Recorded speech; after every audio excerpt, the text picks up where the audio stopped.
ये आकाशवाणी रायपुर है। छत्तीसगढ़ी समाचार बुलेटिन के संग अभिषेक के जय जोहार। अब सुनो आज के प्रमुख समाचार। मुख्यमंत्री रायपुर में सेन शक्ति सम्मेलन और केश शिल्पी सम्मान समारोह में होइन शामिल। खाद्य मंत्री आज रायपुर में स्वचालित अनाज वितरण मशीन यानी ग्रेन एटीएम के करें वर्चुअल शुभारंभ और राष्ट्रीय कृमि मुक्ति दिवस में 10 अगस्त के प्रदेश में 1 ले 19 बछर के लइका और किशोर किशोरी मन ला खवाए जही एल्बेंडाजोल के दवाई। अब समाचार विस्तार ले। मुख्यमंत्री विष्णुदेव साय आज रायपुर में रखे गए सेन शक्ति सम्मेलन और केश शिल्पी सम्मान समारोह में शामिल होइन। ए मौका में ओमन सेन समाज के भवन बनाए बर 50 लाख रुपया देहे के और संत शिरोमणि सेन महाराज के नाव में नवा रायपुर में एक ठिन चौक के नामकरण करे के घोषणा करेन। कार्यक्रम ला संबोधित करत हुए मुख्यमंत्री कहिन की सेन समाज सनातन परंपरा और सामाजिक समरसता के मजबूत आधार हवय। खाद्य मंत्री दयालदास बघेल आज रायपुर में स्वचालित अनाज वितरण मशीन यानी ग्रेन एटीएम के वर्चुअल शुभारंभ करें। रायपुर के बिरगांव, बिलासपुर और दुर्ग जिला में पायलट प्रोजेक्ट के रूप में ग्रेन एटीएम के शुरुआत करेगे है। श्री बघेल कहिन की सार्वजनिक वितरण प्रणाली यानी पीडीएस ला आधुनिक और पारदर्शी बनाए बर ग्रेन एटीएम शुरू करेगे है। छत्तीसगढ़ देश के 5वां राज्य है जहां राशन कार्ड धारक चाउर निकाले बर एटीएम के उपयोग कर सकी।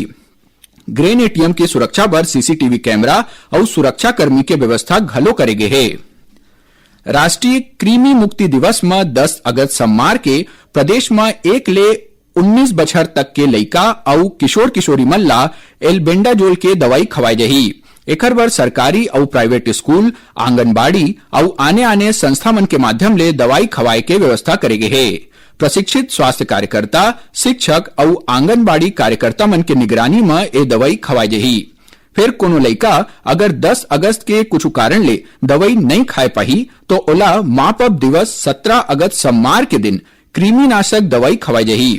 अभियान में प्रदेश में 1 करोड़ 10 लाख लइका और किशोर किशोरी मन ला एल्बेंडाजोल के खुराक देके लक्ष्य रखे गए है। प्रदेश में हर घर तिरंगा और वंदे भारत अभियान के तहत 17 अगस्त तक राज्य स्तरीय देशभक्ति कार्यक्रम आयोजित होही। 7 ले 15 अगस्त तक वंदे मातरम गायन, 9 ले 17 अगस्त तक हर घर तिरंगा अभियान और 14 अगस्त के विभाजन विभीषिका स्मरण दिवस मनाए जही। उन्हें बीजापुर जिला में 7 अगस्त ले हर घर तिरंगा अभियान के शुरुआत हो गए है।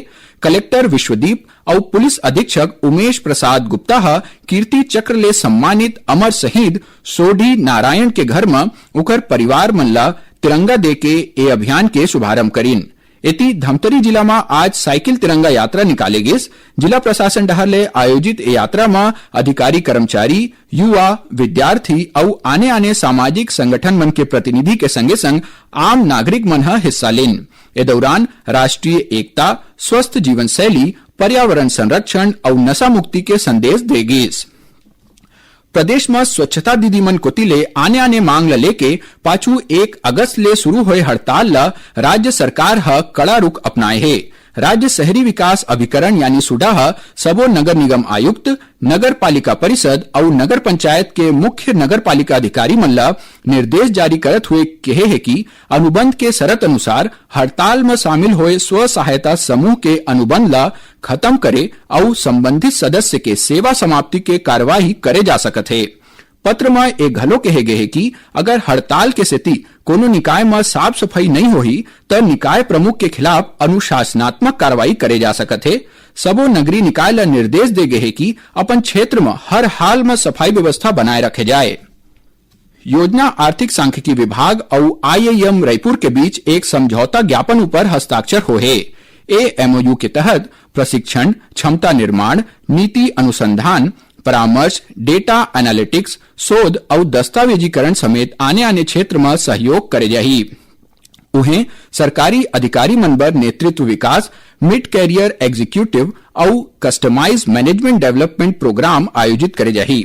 एक अलावा econometrics, research methodology, data analytics, artificial intelligence, public policy, नेतृत्व और प्रबंधकीय कौशल जैसन क्षेत्र में घलो प्रशिक्षण देवाई जाही।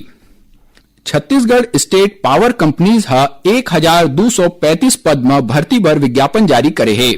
एमा सहायक अभियंता ले लेके कनिष्ठ अभियंता और संयंत्र परिचारक ले लेके डेटा एंट्री ऑपरेटर, चिकित्सक, पैरामेडिकल स्टाफ, फायर ऑफिसर और स्टाफ, विधि अधिकारी, वित्त अधिकारी, सुरक्षा अधिकारी जैसन पद शामिल है।